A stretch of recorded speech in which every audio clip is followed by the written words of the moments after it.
दोस्तों नमस्कार। जनमत के इस संस्करण में मैं रविंद्र वाजपेयी आपका स्वागत करता हूं। आजकल महाराष्ट्र की राजनीति में काफी उबाल आया हुआ है।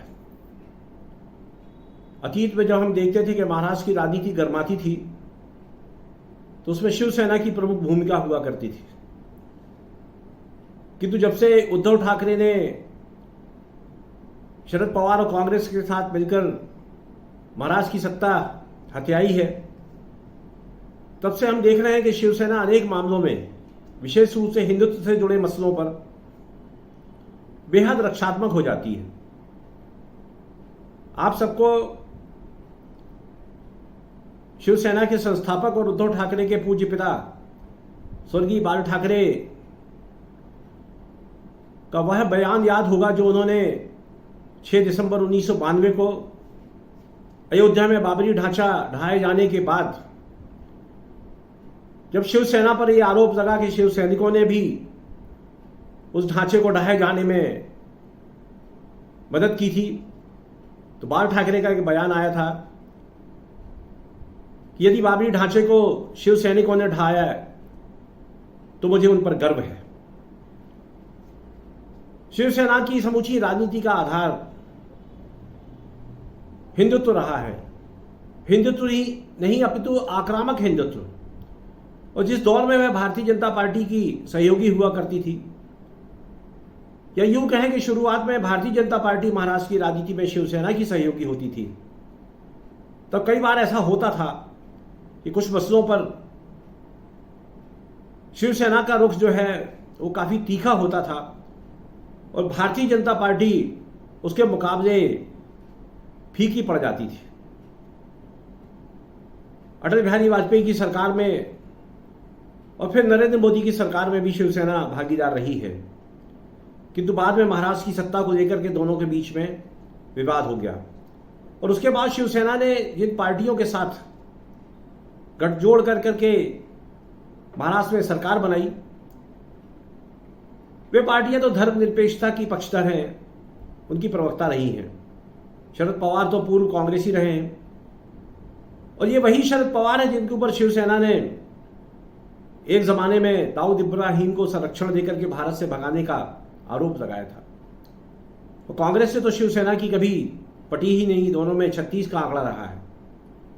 खैर, सत्ता के खेल में इस तरह के बेमेल गठबंधन आजकल अजीबोगरीब नहीं माने जाते, अपितु सहज स्वाभाविक हो गए हैं। भारतीय जनता पार्टी ने भी जम्मू कश्मीर में जब महबूबा मुफ्ती से गठजोड़ किया तब भी इसी तरह की बातें उठी थी। यद्यपि बाद में वह गठजोड़ टूट गया और उसका जो परिणाम धारा 370 हटाने के रूप में सामने आया, उसकी वजह से भारतीय जनता पार्टी का वह पाप जो है वो धुल गया। किंतु अब ऐसा लग रहा है कि महाराष्ट्र की राजनीति में सत्ता बनाए रखने के लिए, सत्ता बचाए रखने के लिए उद्धव ठाकरे और उनके नेतृत्व में चलने वाली शिवसेना जिस तरह का आचरण कर रही है, उससे ऐसा लगता है कि वह अपने मूल पथ से भटकती जा रही है। जैसा कि मैंने कहा कि शिवसेना की पहचान जो है वो प्रखर हिंदुत्व को लेकर रही है और इस मामले में उसने कभी समझौता नहीं किया। यहां तक कि उसने, जब लाल कृष्ण आडवाणी राजनीति के चरमोत्कर्ष पर थे, तब शिवसेना ने अनेक बार स्वर्गीय अटल बिहारी वाजपेयी जी की भी आलोचना करने में कोताही नहीं की और वो लालकृष्ण आडवाणी के राष्ट्रवादी रुख की सदैव समर्थक रही। किंतु जब से उद्धव ठाकरे ने राष्ट्रीय कांग्रेस और राष्ट्रवादी कांग्रेस के साथ मिलकर के महाराष्ट्र में सत्ता बनाई, तब से उनका वो आक्रामक रुख और हिंदुत्व को लेकर के जो उनका आग्रह था वो निरंतर कमजोर पड़ता दिख रहा है। अभी हाल ही में उद्धव के चचेरे भाई और एक जमाने में स्वर्गीय बाल ठाकरे के राजनीतिक उत्तराधिकारी माने जाने वाले राज ठाकरे ने भी मस्जिदों पर जो लाउड स्पीकर लगे हैं और उनसे होने वाली अजान के विरोध में जब हनुमान चालीसा जैसा कदम उठाया, तो उद्धव ठाकरे की सरकार जो है उस पर कोई विशेष कार्रवाई न करते हुए जिस तरह से शांत रही, उससे निश्चित रूप से उसके जो परंपरागत समर्थक हैं, उनमें एक निराशा व्याप्त हुई। ये निराशा वैसी ही थी जब वाजपेयी सरकार के ज़माने में राम जन्मभूमि को लेकर के कोई कदम साधु संत उठाते थे और वह सरकार किसी तरह उन्हें शांत करा देती थी, तो भारतीय जनता पार्टी के जो समर्थक होते थे उन्हें इस बात की निराशा होती थी कि इस सरकार के बावजूद भी राम मंदिर का काम आगे नहीं बढ़ रहा। आज महाराष्ट्र में जो कुछ हुआ, एक सांसद की गिरफ्तारी, शिव सैनिकों द्वारा उस पर हमले और हनुमान चालीसा को लेकर के जिस तरह का ठंडा रुख उद्धव ठाकरे और उनकी सरकार ने दिखाया है, उससे मुझे लगता है कि कहीं ना कहीं अपनी उस हिंदुत्ववादी छवि से शिवसेना जो है वो पीछे हटने लगी है। निश्चित रूप से उद्धव ठाकरे के मन में एक डर है,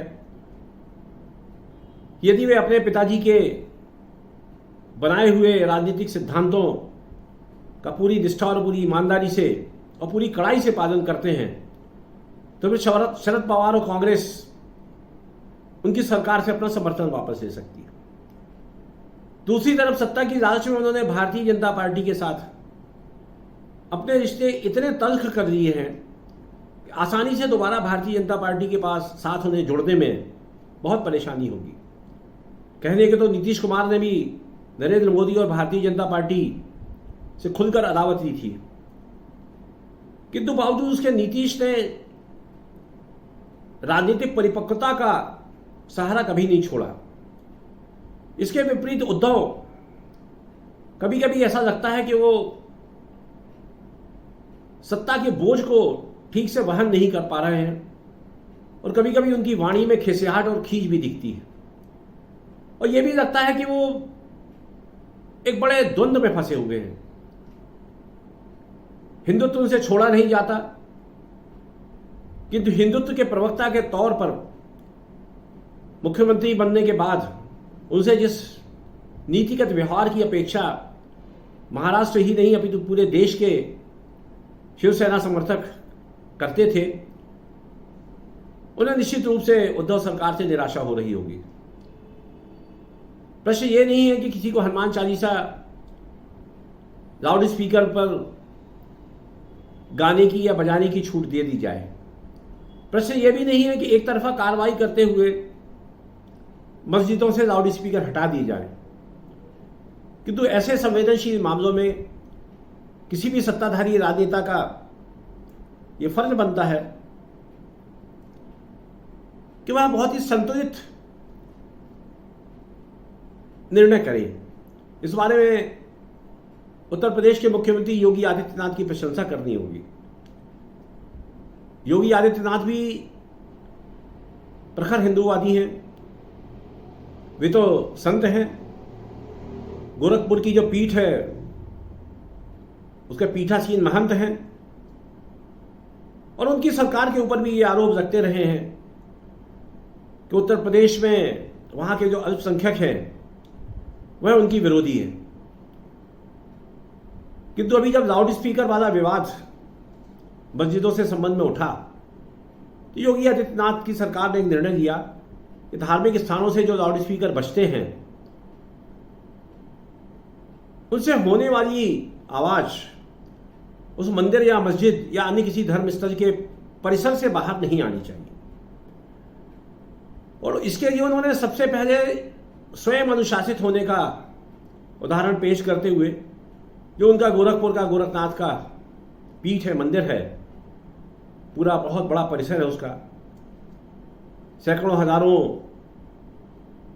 दर्शनार्थी श्रद्धालु वहां नित्य प्रति जाते भी हैं, तो उसमें बजने वाले लाउड स्पीकर की ध्वनि उन्होंने इतनी कम करवा दी जिससे कि वो बाहर आकर के लोगों को परेशान ना करे और इस तरह ध्वनि प्रदूषण पर नियंत्रण करने का जो निर्णय था उसको मुख्यमंत्री ने स्वयं अपने नियंत्रण वाले धर्मस्थल पर लागू किया। उद्धव ठाकरे भी इसी तरह का कुछ एक सुलझा हुआ निर्णय ले सकते थे। जरूरी नहीं है कि वो मुसलमानों के ऊपर बंदिश लगा दें और हिंदुओं को छोड़ दें। सत्ता में बैठे व्यक्ति को समदर्शी होना चाहिए। उसे सभी वर्गों के प्रति समान नजरिया भी रखना चाहिए। किंतु इसके साथ साथ ये भी जरूरी है कि एक राजनीतिक दल के प्रमुख होने के नाते आपने जिन मतदाताओं से जनादेश प्राप्त किया है और उन्होंने जिस सैद्धांतिक पहचान के कारण आपको वोट दिया है, आपको उनका भी ध्यान रखना चाहिए, उनके विश्वास की भी रक्षा करनी चाहिए। मुझे लगता है कि उद्धव ठाकरे इस समय दोराहे पर खड़े हैं। उनके सामने एक बड़ी विकट स्थिति है, मैं इधर जाऊं या उधर जाऊं। किंतु ऐसे हालातों में हमेशा सत्ता की बजाय किसी भी नेता को सिद्धांतों को महत्व देना चाहिए, क्योंकि यदि आपने सिद्धांतों से पलायन कर दिया